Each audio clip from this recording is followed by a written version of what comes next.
Une autre façon de multiplier, c'est la multiplication par la décomposition. C'est la méthode que je vais vous présenter maintenant.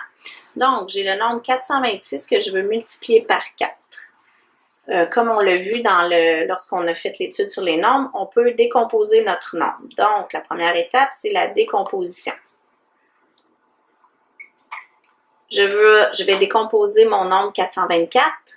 Donc, j'ai 4 centaines, ça me donne 400, plus 2 dizaines, qui est 20, plus mes unités, 6. Et tout ça, je le mets en parenthèse parce que c'est cette décomposition-là que je veux multiplier par 4.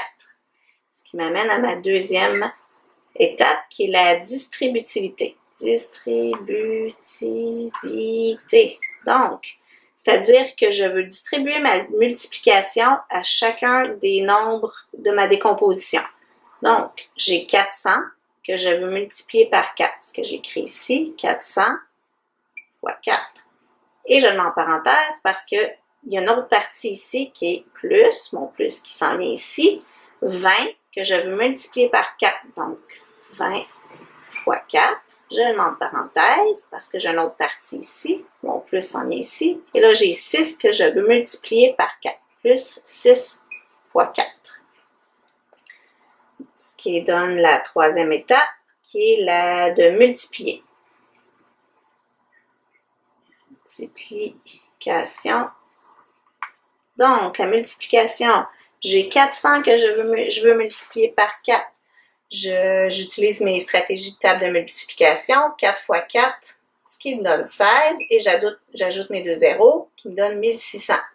Plus 20 fois 4, encore une fois, j'utilise la stratégie du double, donc 2 fois 4, ça me donne 8, qui ajoute mon 0, ce qui me donne 80, plus 6 fois 4, dans mes tables de multiplication, qui me donne 24.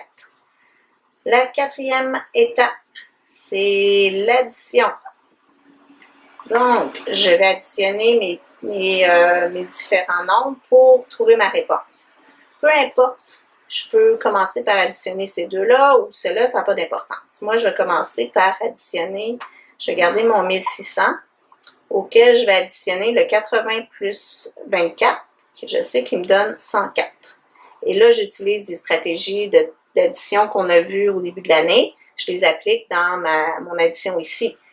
Donc, j'ai 1600, puis je vais additionner 104, qui est égal à, je sais que j'ai 4 unités, 0 dizaines, et là, j'additionne mes centaines, qui me donne le 7, et j'ai une unité de 1000, donc ma réponse, c'est 1700. Donc, j'ai obtenu ma réponse à ma multiplication de départ, qui me donne 1704. Donc, ce que je viens de vous présenter, c'est la méthode par décomposition, où je décompose mon nombre et je multiplie la distributivité. J'applique la distributivité où je multiplie chacune des parties par mon multiplicateur. J'espère que cette stratégie-là vous a aidé. Okay, vous pouvez peut-être vous dire que cette méthode-là est un petit peu longue, mais là, je vais vous le faire sans passer par toutes les étapes, puis vous allez voir que c'est quand même assez efficace. Et cette méthode-là, elle est efficace lorsque le multiplicateur est à un chiffre. Parfois, lorsque c'est à deux chiffres, ça devient plus compliqué. Donc, je vais faire cette multiplication qui est 3987 fois 5. Je vais vous expliquer ce qui se passe dans ma tête, mais je vais essayer d'y aller plus rapidement. Donc, je décompose mon nombre 3000 plus 900 plus 80 plus 7, tout ça multiplié par 5.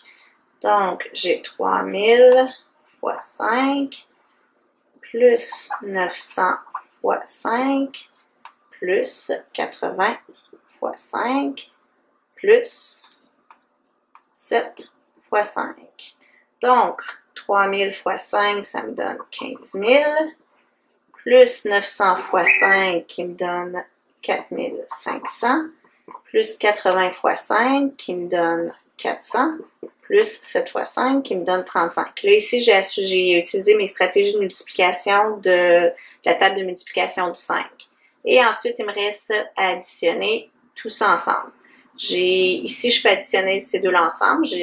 Ça me donne 19 500 plus ces deux-là ensemble qui me donnent 435.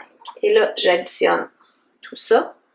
J'ai 1000, je peux le mettre un au-dessus de l'autre si vous voulez. Et là, j'ai 0 unités plus 5 qui me donne 5. 0 dizaine plus 10, 3. 9 centaines, 9 unités de 1000 et une dizaine de 1000. Donc, ma réponse, c'est 19 935.